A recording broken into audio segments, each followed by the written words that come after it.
end up back on top so you can punish your opponent. For whatever reason, whether you slipped and fell out, whether you knocked him down on a flash punch, or whatever happened, you're not going to punish him. This turtle puts you in space, you reverse, you get back to punishing him for embarrassing you by making you fall out. That's ultimately the end of the day, that's what you want to do. And with a guy like Neil, who's as big as he is, but when he does it to me, I don't really feel like he's out-muscling me. He's using my stupidity against myself. The moment he rolls over, right, I'm off him the hip, I'm chasing him. He's got my arm, I roll over, it's over, right? There's no place to go. I catch a bunch of elbows in my head, because I'm on the bottom.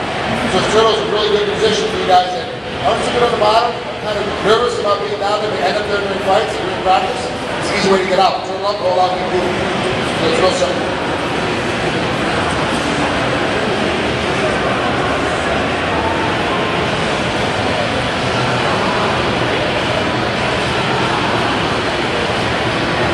Okay, the turtle can actually replace the guard because there's not one position you can't give your back up to.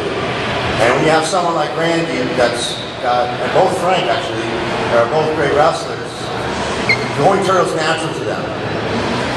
And there's a lot of reversing different position changes you can do from the turtle, including submissions.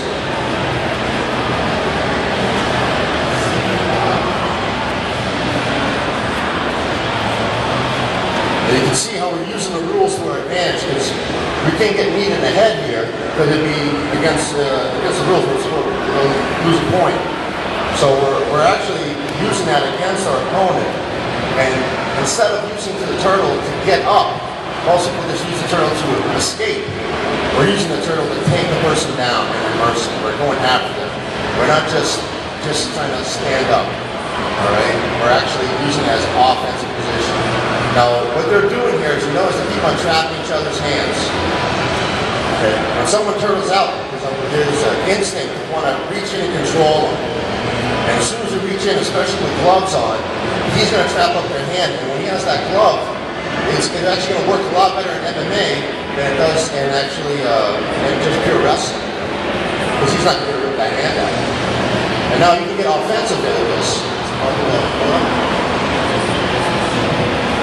Frank here just locks a double wrist lock Kimura, and he actually reverses Randy, and he'll be able to finish him from that turtle position. Because it's very hard, it takes a lot of discipline from that turtle fighter not to reach in. And he's going to reach in. And you see Frank locking it in. That was terrible.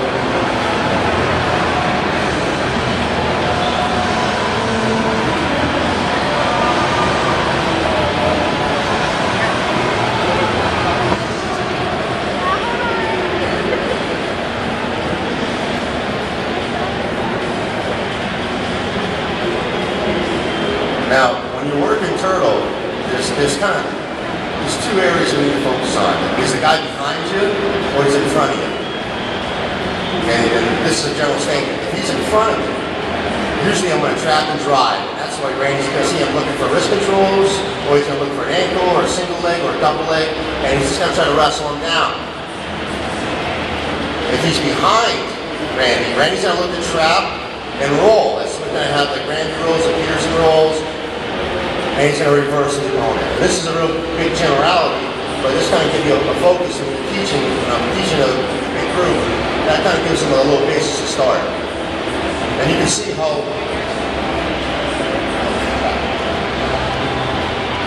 we're using the rules, like I said, to our advantage. Now, getting a hold of hands is one of the first things we're looking for. Okay? When I get a hold of his hands and trap it, now my head's protected. I can stand up. Randy's going to get up when he wants to right now. And that gives us a big advantage. And instead of just getting up, we're going to penetrate and take him down. So Randy's going to have to feel this. So as he comes up, now he goes, he's lacing the arm, and very offensive position. Now, one of the secrets to the turtle, and you notice every time when they're moving, is the movement itself. If Randy stays in one place and just rests, Frank will settle in, put his weight on him, and now Randy's going to have to fight to generate energy. When he's turtled, he's got to use that head. He's got to use his head as a third arm and post and pivot and move. And as he moves, now he's offensive because Frank's going to make mistakes trying to chase him and control him. And this is pretty much what makes the turtle work, is constant movement. some movements kind of wild, like even a Granby roll. Even with a Granby roll, I might not even feel it, and I'm going to blast and shoot into a single leg.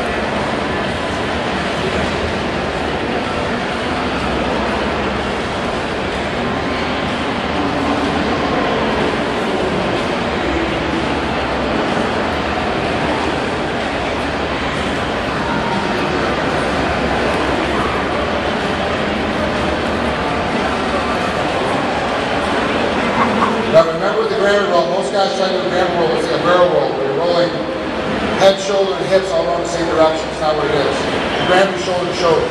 Basically only rolling shoulder to shoulder, that's it. The back of your head touches and bounce shoulders, that's it, nothing else.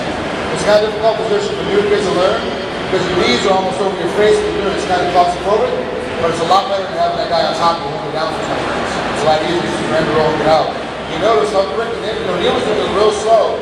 But even doing it slow, if you do it properly, it's hard to hold the guy in that position. Even if it's going slow, put your back and your legs in that, you can get back down. There's a big difference between a Granby roll and just rolling through your legs like somebody looking for a knee bar or a leg. There's a big difference in the way you roll. You watch Neil clear his hips and roll his hips away. That's rolling through his legs there. Okay? Granby rolls a little bit different.